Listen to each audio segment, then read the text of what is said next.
Assalamualaikum warahmatullahi wabarakatuh. Selamat datang kembali di channel Pen and Fashion, channel yang menyuguhkan video cerita bergambar seputar misteri. Simak terus video dari kami. Seorang laki-laki berusia 25-an tahun terlihat memasuki sebuah halaman rumah. Halaman rumah yang tidak terlalu besar, namun terlihat asri karena terdapat berbagai jenis tanaman hias terutama anggrek. Laki-laki itu menghela nafas, seakan melepas beban pikiran. Ia memarkir sepeda motornya di teras kemudian masuk ke rumah. Rumah itu pun tidak terlalu besar, mungkin sekitar 45 meter persegi. Bukan termasuk rumah bergaya minimalis kekinian. Si laki-laki sejenak termangu di ruang tamu, bukan karena apa-apa. Seperti hari-hari sebelumnya di ruang itu, ia selalu memandangi perabot yang ada. 3 tahun sudah ia menikah. Selama itu pula, ia belum bisa membeli perabotan yang bisa dikatakan layak. Di ruang tamu itu memang ada meja kursi, namun meja kursi lawas yang kondisinya sudah bisa dikatakan usang. Kayu pada perabotan itu sudah rapuh dimakan teter di sana-sini. Spon atau busa pada kursi-kursi itu juga sudah robek di sana-sini. Istrinya bahkan seringkali berteriak-teriak karena melihat kecoa berkeliaran bebas di dalam kursi-kursi itu. Ya Allah, kapan aku bisa membeli perabotan yang lebih baik? Si laki-laki bergumam sambil memandangi meja kursi di ruang tamu itu. Ia tidak tahu kalau istrinya sudah berada di belakangnya.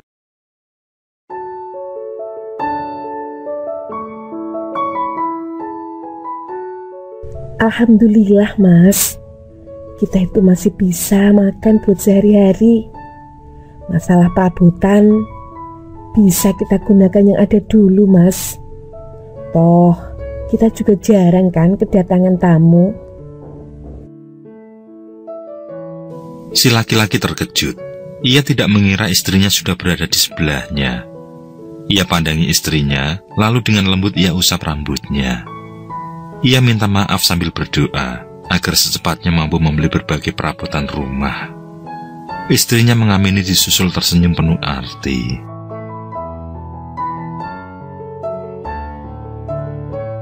Laki-laki muda itu bernama Rian, dengan istrinya bernama Safira. Usia mereka terpaut 2 tahun, Safira lebih muda. Meski masih tergolong muda, namun kedewasaan mereka sudah cukup matang dibanding teman-teman seusia mereka. Terlihat kemudian, mereka menikmati makan di sore itu. Memang bukan sedang menikmati makanan yang mewah, tapi pada dasarnya, rasa bersyukurnya itu yang penting. Selain itu, mereka selalu menikmati apa yang ada.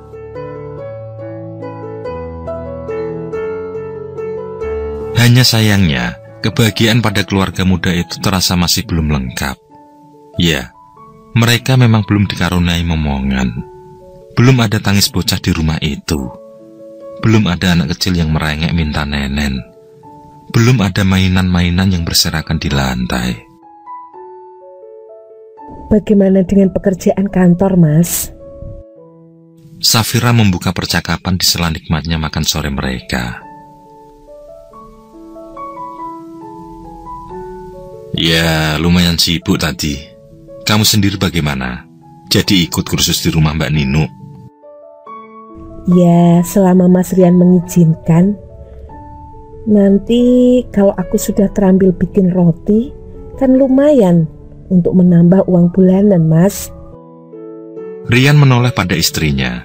Dalam hati ia bersyukur, karena istrinya punya keinginan untuk kursus segala.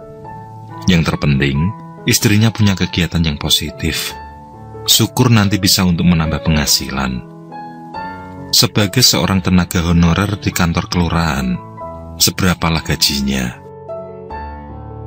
Beruntungnya, Rian memiliki keterampilan untuk memperbaiki alat-alat rumah tangga yang rusak. Rian juga lihai dalam membantu orang menjualkan tanah atau rumah. Dari situlah ia mendapat uang tambahan.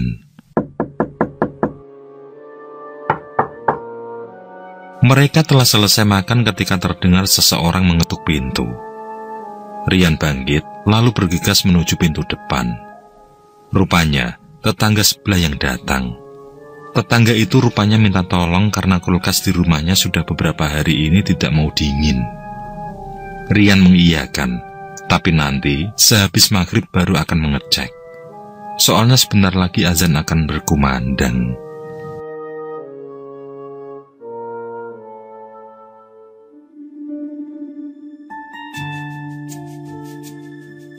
Rian mencermati setiap bagian mesin kulkas di hadapannya.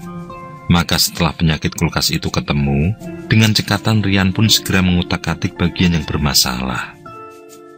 Tidak butuh waktu terlalu lama, masalah pada kulkas milik tetangganya itu pun teratasi. Alah Bu, bukan pekerjaan berat kok. Disimpan saja buat jajan cucu jenengan.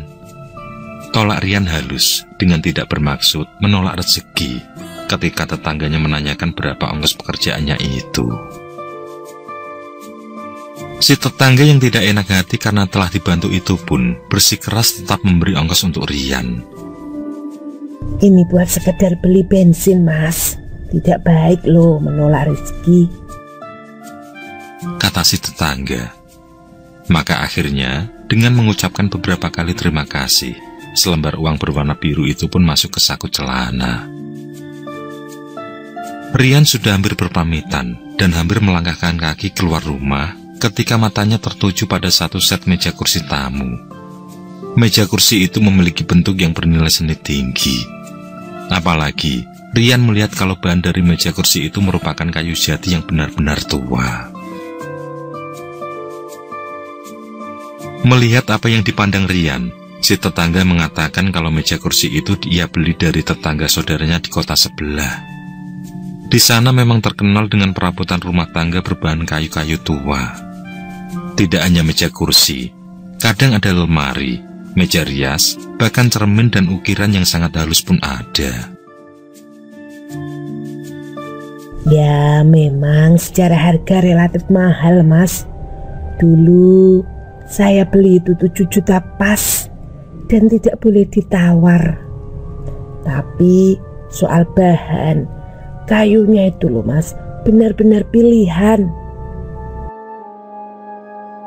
Si tetangga memberi sedikit penjelasan. Nanti kalau ada barang baru, sampean tak kasih tahu ya Mas. Biar saya antar ke sana. Nanti biar ibu juga yang akan menawarkan. Lanjutnya, Rian hanya mengangguk. Dalam hati ia benar-benar kagum dengan meja kursi di ruang tamu tetangganya itu.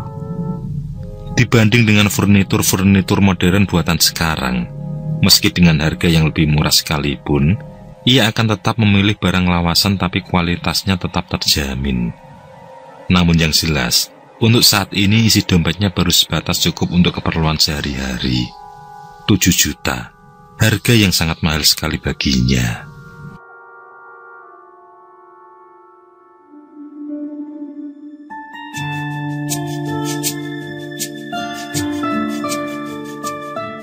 Hari-hari pun Rian dan Safitri lalui. Sebenarnya lah, Safitri berasal dari keluarga yang cukup berada. Ayahnya adalah seorang purnawira perwira menengah. Ibunya pun seorang pensiunan guru. Kedua orang tuanya sudah sering mengatakan, kalau Safitri butuh apa-apa, tinggal bilang saja. Nanti bapak ibu bantu. Namun atas permintaan Rian, Safitri dimohon agar tidak merepotkan bapak ibunya. Kita jangan kalah sama burung, Dek. Burung emprit misalnya. Mereka bisa membangun rumah, bisa cari makan, bisa membesarkan anak-anaknya. Selama kita masih bisa, tolong jangan sampai merepotkan orang tua. Dan jalan rezeki memang sangat luas.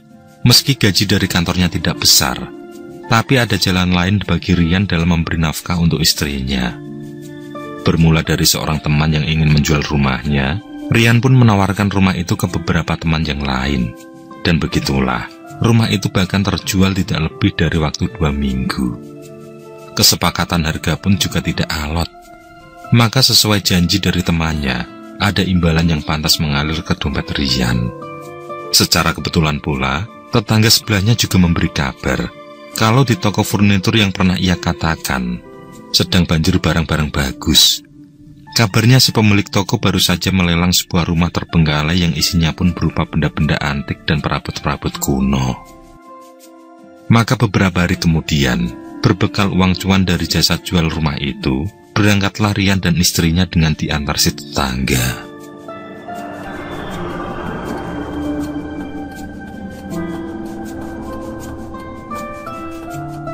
Sebuah mobil berwarna hitam terlihat memasuki sebuah toko furnitur yang cukup besar. Ya, hari itu Rian dan istrinya memang nunut mobil milik tetangganya. Si pemilik toko tentu saja mengenal baik Bu Firda, tetangga Rian, dan Bu Rima, sepupu Bu Firda. Mereka mengajak Rian dan istrinya berkeliling-keliling toko. Rian tampak mengernyitkan dahi ketika beberapa meja kursi yang dilihatnya seperti bukan mebel kuno milik Bu Firda. Rian hendak menanyakan kepada pemilik toko, namun rupanya pemilik toko sudah mengetahui isi kepala Rian. Yang di sini memang mebel-mebel buatan sekarang, Mas. Kalau ingin melihat-lihat mebel kuno, ada di belakang. Mari saya antar. Rian pun tersenyum, berharap ada meja kursi artistik berbahan kayu jati tua. Maka mereka pun segera mengekor si pemilik toko.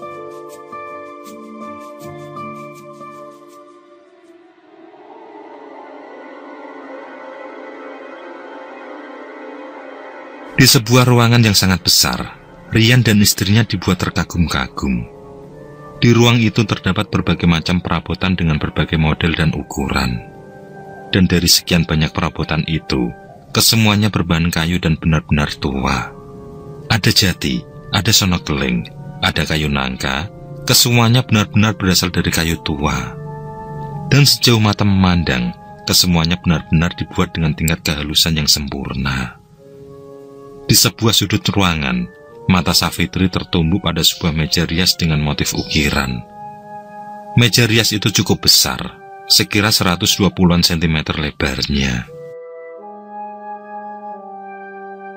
Bahan yang digunakan adalah kayu sono keling. Cermin yang menempel pada meja rias itu pun terlihat masih cukup bersih. Safitri sudah membayangkan tiap hari bersolek di depan cermin itu. Safitri memang terkagum pada keindahan meja rias itu. Namun ada satu hal lain yang membuat hatinya bertanya-tanya. Mengapa ada banyak bunga di atas meja rias ini ya? Pemilik toko melihat ada pertanyaan di benak tamunya. Maka tanpa diminta, beliau pun menjelaskan bahwa beliau juga tidak mau ada hal-hal seperti itu. Hanya saja karena menurut penuturan pemilik sebelumnya, yang meminta supaya setiap malam Jumat Kliwon diberi kembang beberapa rupa. Jadi ya, apa salahnya ia turuti. Barang tersebut juga baru 3 hari berada di sana. Dan kebetulan kemarin adalah malam Jumat Kliwon, sehingga ia pun menaruh beberapa bunga di situ. Rian yang sebelumnya lebih tertarik melihat-lihat meja kursi, kemudian bergabung dengan istrinya. Ia ikut mengamati meja rias itu. Diusap-usapnya meja itu, ukirannya benar-benar halus. Yang pasti, kayunya sangat tua. "Kamu suka?" tanya Rian setengah berbisik. Safitri mengangguk kecil. Rian pun kembali berbisik, "Semoga dananya cukup." Lalu dengan segera ia menanyakan harga perabotan itu. Pemilik toko mengamati dagangannya sebentar, baru kemudian menjawab kalau barang tersebut murah saja. Yang khusus untuk Rian, harganya adalah 1,5 saja. Karena memandang Bu Firda dan Bu Rima sebagai pelanggan setia di sana, maka harganya dipotong cukup banyak. Kurangi lagi sedikit, Pak. Bu Firda dan Bu Rima ikut menawar secara bersamaan. Akhirnya, setelah melalui tawar-menawar harga yang lumayan alot, terjadilah kesepakatan antara Rian dan pemilik toko. Bukan hanya sebuah meja rias, namun juga satu set meja kursi seperti yang Rian idamkan selama ini. Rian yang merasa tidak suka adanya bebungaan di atas meja rias itu pun lantas memungut dan melemparkannya ke tempat sampah. Savitri yang melihat itu hanya memandang dengan tatapan penuh pertanyaan. Rian mengangkat bahu, memberi isyarat kalau bukannya sebuah masalah. Tidak ada seorang pun yang menyadari ketika Rian dan rombongan keluar dari ruangan itu, dari cermin rias itu mendadak muncul seraut wajah seorang wanita yang sangat menyeramkan.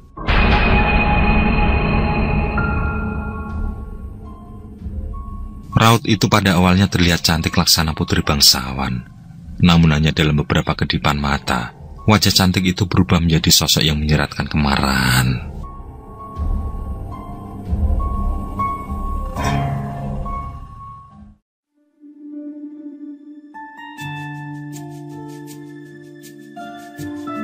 Rian dan istrinya merasa bahagia sekali sore itu. Perabotan yang mereka idamkan sejak lama akhirnya terbeli juga. Secara kebetulan pula, harga barang-barang itu sangat terjangkau untuk isi dompet. Rian dan istrinya sedang menikmati barang baru di rumah mereka. Rian bersantai di kursi kayu, sedangkan istrinya nampak tersenyum-senyum di depan cermin meja rias.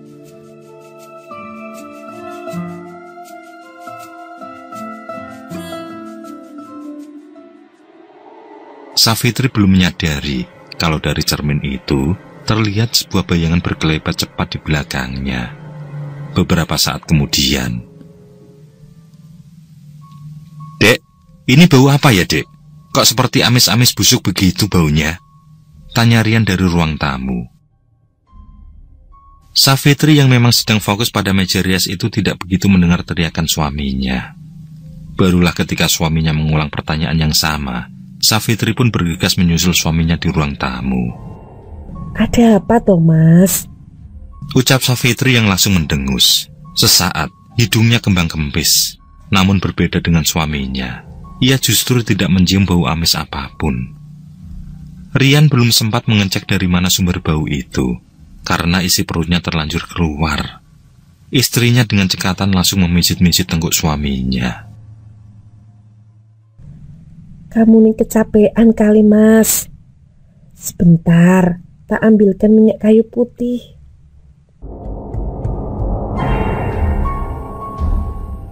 Sesampai di kamar, giliran Savitri yang kebingungan.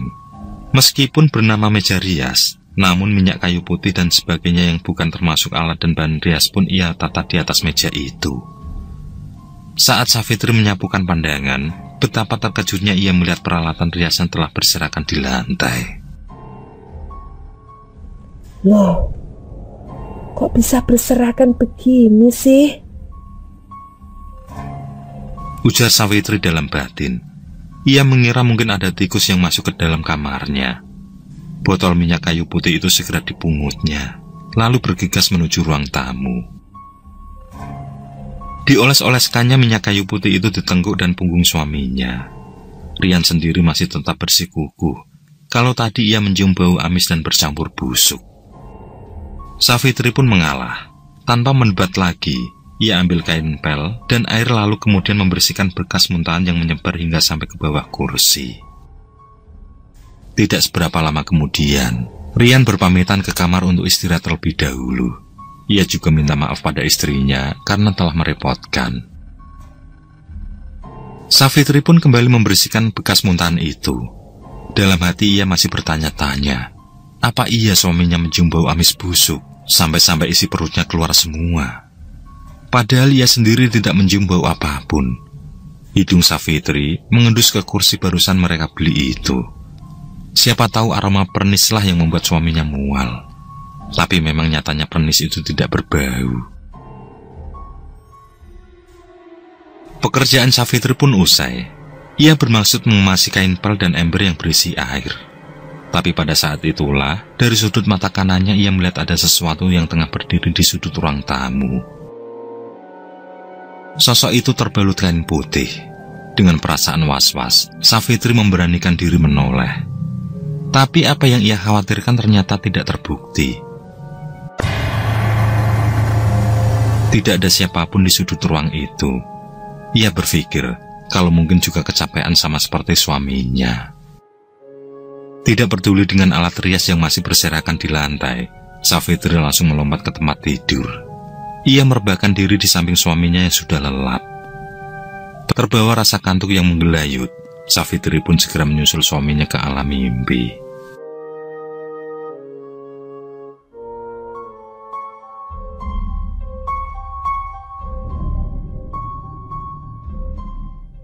Saat pasangan suami istri itu terlelap, mereka tidak tahu kalau beberapa kali meja rias di kamar itu bergerak-gerak. Sebentuk bayangan muncul dari cermin. Mula-mula hanya berwarna hitam. Namun makin lama bayangan itu semakin jelas membentuk seraut wajah yang menyeramkan.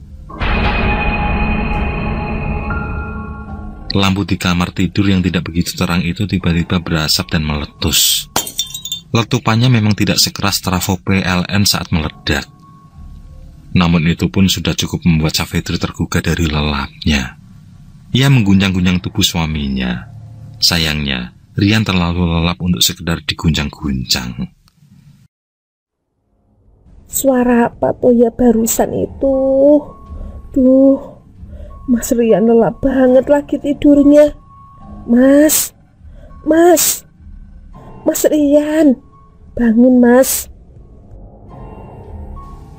Namun Rian hanya menggeserkan letak kepalanya saja. Selanjutnya kembali terlelap.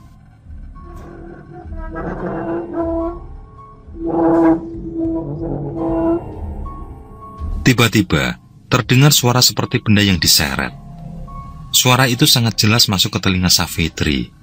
Bukan suara itu saja yang terdengar. Bahkan Savitri juga mendengar benturan-benturan benda. Seperti suara meja kursi yang saling berbenturan. Dengan perasaan was-was, ia pun kembali membangunkan suaminya. Kali ini ia guncang lebih keras.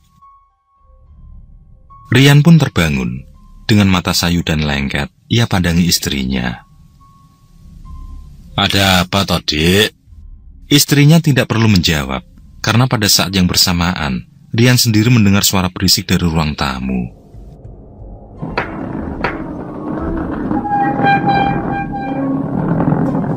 Tanpa pikir panjang, ia pun bangun lalu bergegas menuju ruang tamu.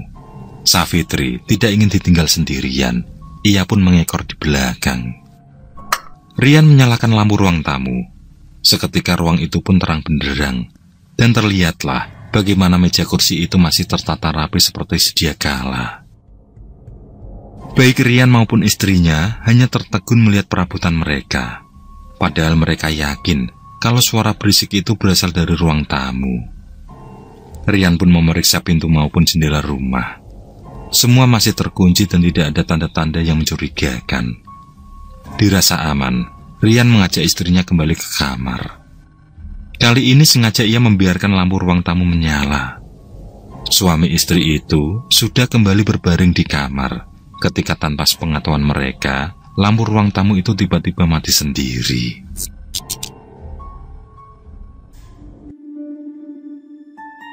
Pagi pun menyingsing, sama halnya dengan kejadian semalam. Tanpa mereka sadari, lampu di ruang tamu tiba-tiba menyala dengan sendirinya. Mereka juga tidak menyadari kalau meja kursi itu sebenarnya telah sedikit bergeser dari letak semula.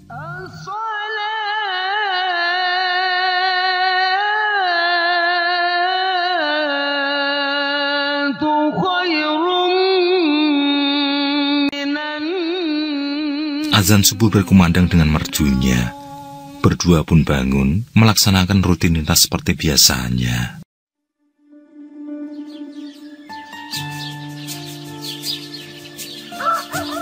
"Dek, hari ini Mas pulangnya rada telat ya, Dek. Soalnya ada teman mau jual rumah sama tanah. Kebetulan juga dia punya mesin cuci, tidak bisa muter mesinnya. Jadi sekalian Mas cek nanti."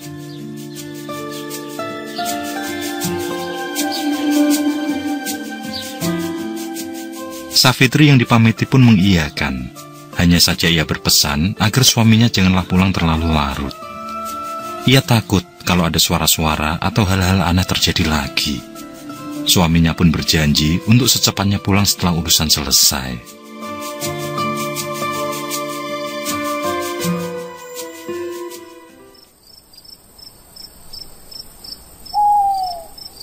Kenyataannya, hari itu sudah jam 8 malam lebih namun suaminya belum pulang juga.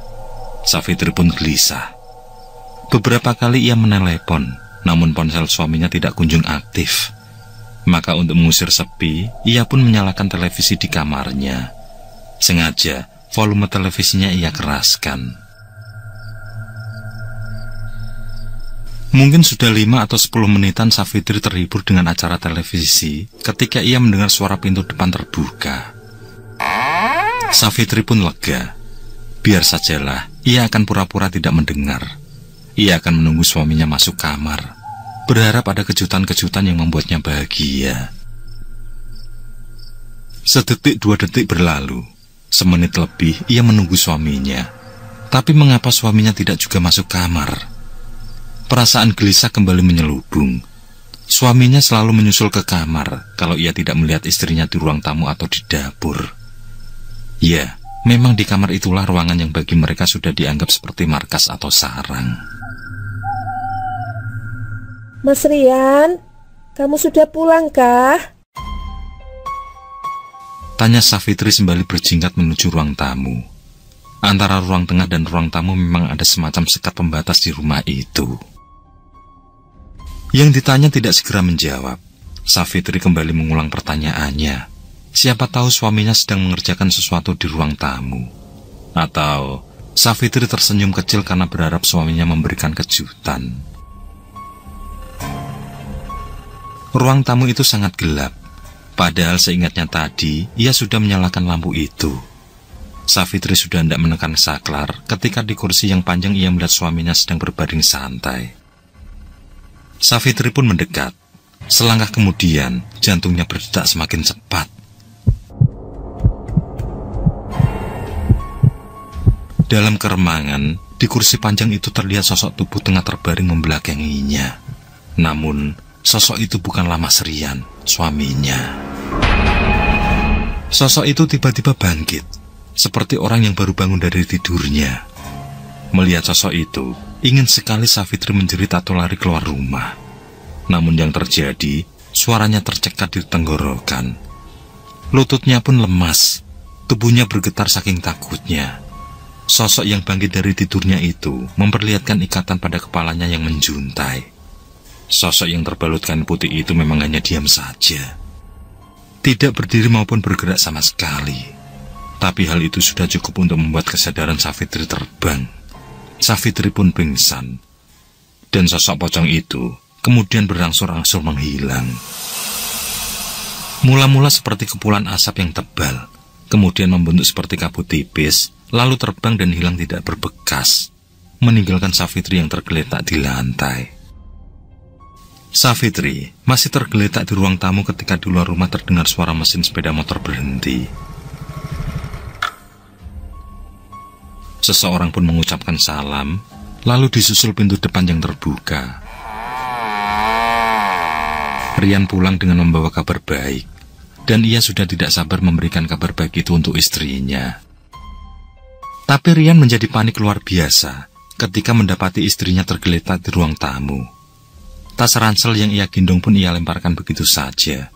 Dengan segera, ia menepuk-nepuk pipi istrinya. Takut terjadi apa-apa, Rian pun membawa istrinya ke kamar. Ia akan mencoba menyadarkan istrinya terlebih dahulu. Dan seandainya istrinya tidak kunjung siuman, ia akan meminta bantuan Firda untuk mengantar istrinya ke rumah sakit. Beruntungnya, hanya dengan mengolesi sedikit minyak kayu putih, secara perlahan, Savitri pun mulai membuka mata. Ia pandangi wajah suaminya, ada rasa takut dan sedikit ragu. Barulah setelah beberapa detik berlalu, ia pun baru yakin kalau yang sedang duduk di sampingnya memang benar-benar suaminya. Alhamdulillah kamu sudah sadar, Dik. Kamu kenapa kok bisa tergeletak di ruang tamu? Kamu sakit? Rian membelai rambut istrinya dengan cemas. Hanya gelangan kepala sebagai jawaban yang diberikan Savitri. Selebihnya, ia memeluk suaminya dengan erat sembari terisak. Rian yang belum tahu apa yang sebenarnya terjadi, masih membujuk istrinya agar mau diperiksa di rumah sakit. Jawaban Savitri masih sama, menggelengkan kepala. Barulah setelah beberapa teguk air minum, Savitri sedikit lebih tenang. Setenang-tenangnya seseorang yang baru saja melihat sesuatu yang menyeramkan, tentu lutut masih sedikit gemetaran. Rian kembali menanyakan apa yang terjadi. Kali ini jawaban istrinya juga membuat jantung Rian tersudut. Pocong? Mas tidak salah dengar kan, Dek? Kamu melihat pocong? Di mana? Rian yang pada dasarnya bukan laki-laki bernyali besi itu pun agak gemetaran juga saat mendengar penuturan istrinya. Kali ini istrinya mengangguk yakin. Giliran Rian bertanya-tanya dalam hati tentang sosok tersebut.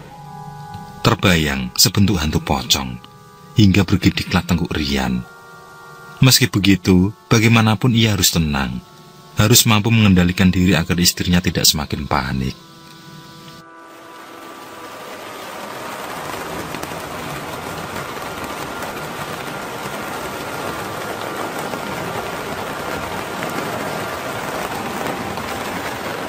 Malam itu Rian tidak bisa tidur. Ia masih saja kepikiran soal demit yang membuat istrinya pingsan. Adakah orang yang tidak senang padanya? Iri, mungkin karena pekerjaan sampingannya yang mulai berbuah hasil. Atau memang ada demit yang kebetulan lewat dan beristirahat di sini. Atau jangan-jangan perabotan yang baru ia beli itu ada penunggunya. Kembali, tengkuk Rian meremang hebat. Pikirannya pun kacau. Dan ia teringat dengan bau amis busuk beberapa waktu lalu. Mungkin bau tersebut merupakan pertanda kalau demit itu datang. Makin cemaslah hati Rian.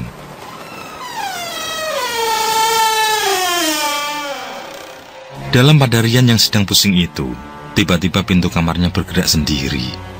Pelan memang, tapi jelas sisa gerakan itu masih terlihat jelas oleh matanya. Rian pun sudah pasti ketakutan. Tapi mana mungkin ia membangunkan istrinya. Ia pandangi pintu kamarnya itu. Di dalam benaknya ia menduga kalau mungkin angin yang menimbulkan gerakan pintu.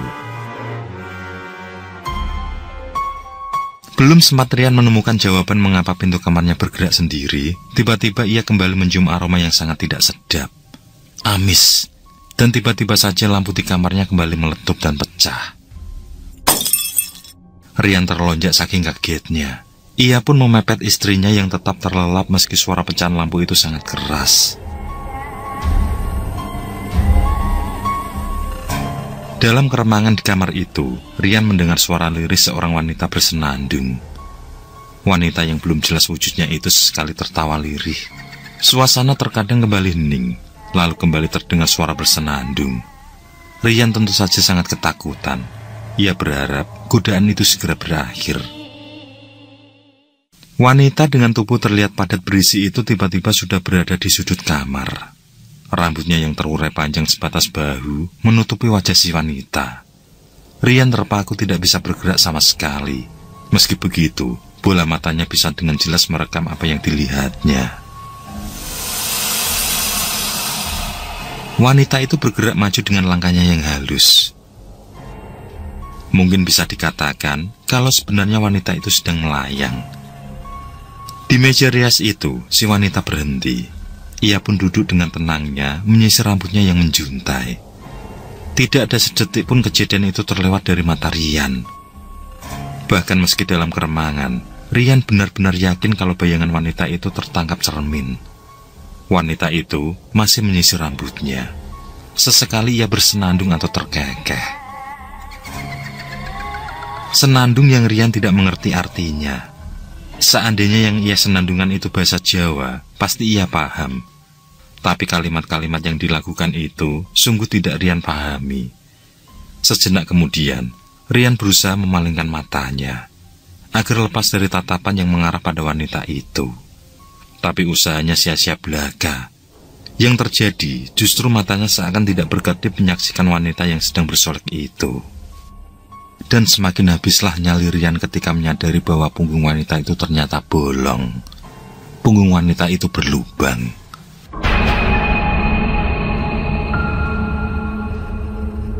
Wanita itu tiba-tiba menghentikan gerakan bersoleknya. Lalu, kepala wanita itu berputar 180 derajat, mengarah tepat pada Rian yang terbaring kaku.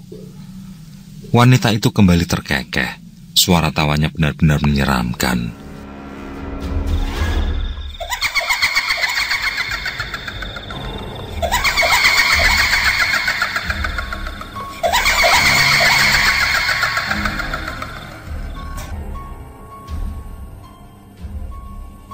kowe wis wani mbuang sesajen sing diparingke kanggo aku.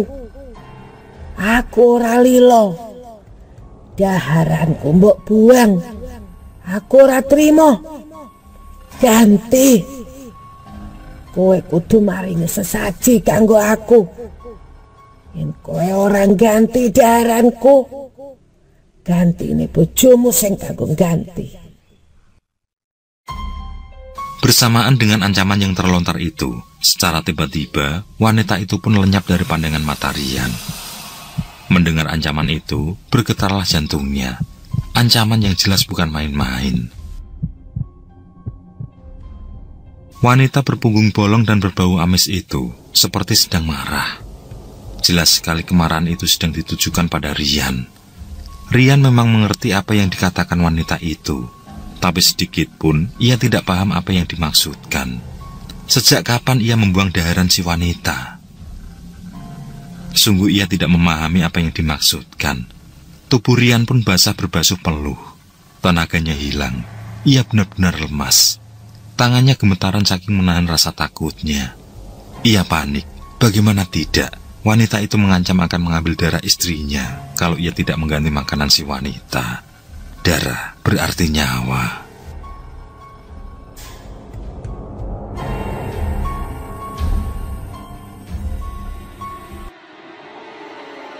Esok harinya, baik Rian dan istrinya pun menceritakan kejadian masing-masing yang mereka alami. Mereka menceritakan itu karena Bu Firda sudah mereka anggap seperti ibu sendiri. Siapa tahu, Bu Firda paham akan hal-hal seperti itu. Sebaliknya, Bu Firda mendengarkan dengan seksama. Sesekali beliau terlihat manggut-manggut.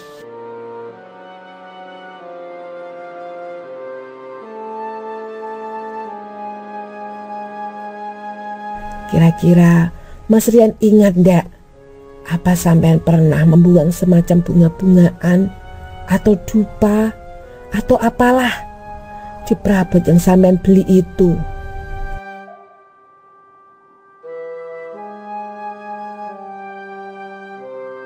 Rian tertegun sejenak. Pikirannya melayang kembali ke saat-saat di mana ia sedang berada di toko furnitur pada waktu itu. Bunga-bungaan, dupa, sajen. Entah mengapa memori otak Rian seperti tidak pernah menyimpan kata-kata itu.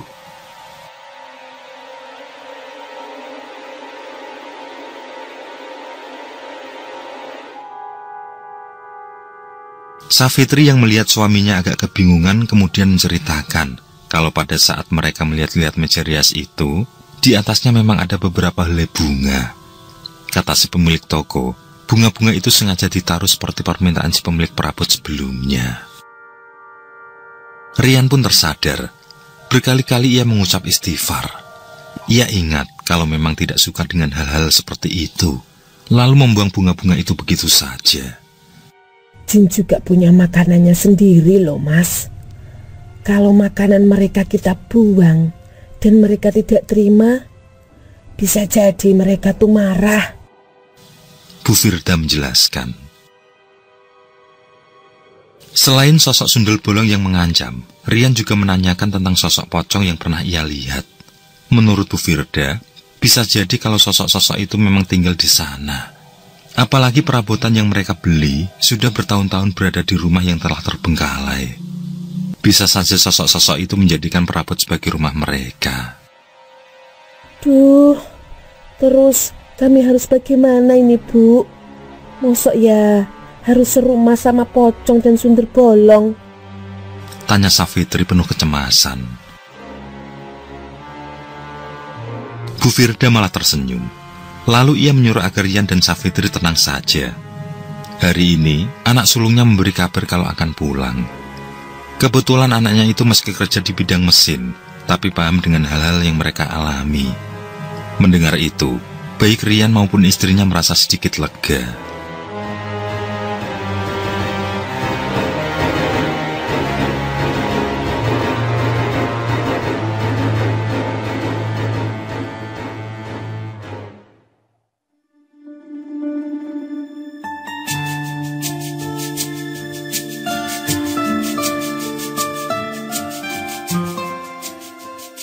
Alhamdulillah Mas, Mereka nurut-nurut kok.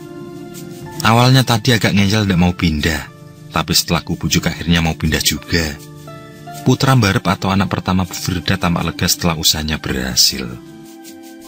Tapi Mas, nanti kalau Mas Faris balik kerja lagi, kira-kira para demit itu balik ke sini lagi enggak ya Mas? Takutnya kalau mereka dendam. Tanya Safitri memantapkan. Faris, putra sulung Bu Firda, kembali meyakinkan kalau sosok-sosok itu sudah dipindahkan ke tempat yang jauh, di mana di tempat itu mereka juga sudah mendapatkan rumah baru. Jadi Rian dan Safitri disuruh tenang, karena rumah mereka sudah bersih dan aman dari bangsa tidak kasat mata.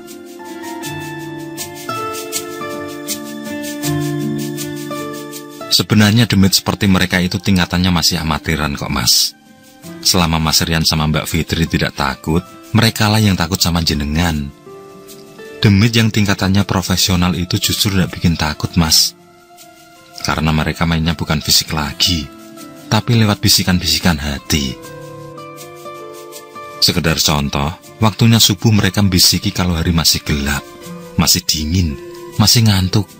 Nanti saja bangunnya. Akhirnya kita bangunnya kesiangan. Contoh lagi, waktunya zuhur, tapi kerjaan lagi tanggung, lagi banyak pembeli misalnya. Akhirnya kita duhuran terlambat.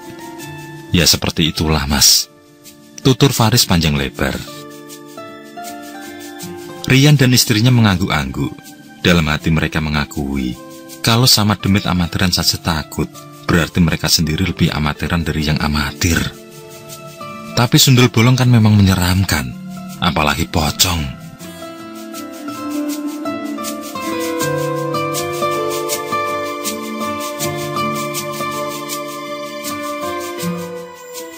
Mas Faris, putra Mbarep Bu Firda pun berpamitan. Ia juga dengan halus menolak ketika Rian bermaksud memberi imbalan sekedarnya. Pada akhirnya, hanya ucapan terima kasih berkali-kali yang bisa Rian berikan. Dan bagi Mas Faris, itu sudah lebih dari cukup.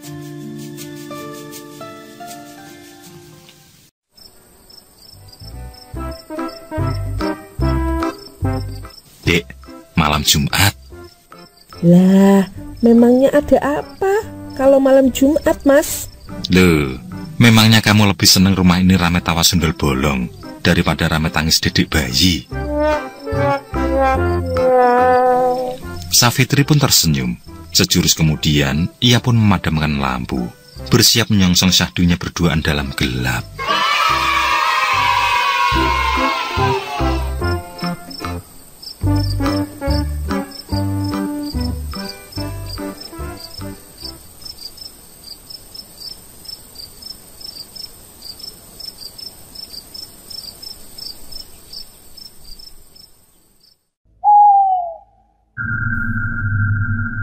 Oke, terima kasih.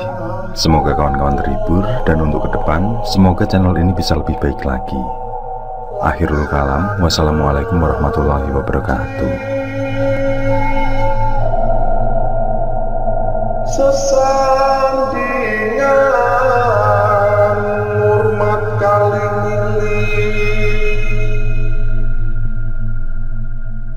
lakukan di kasane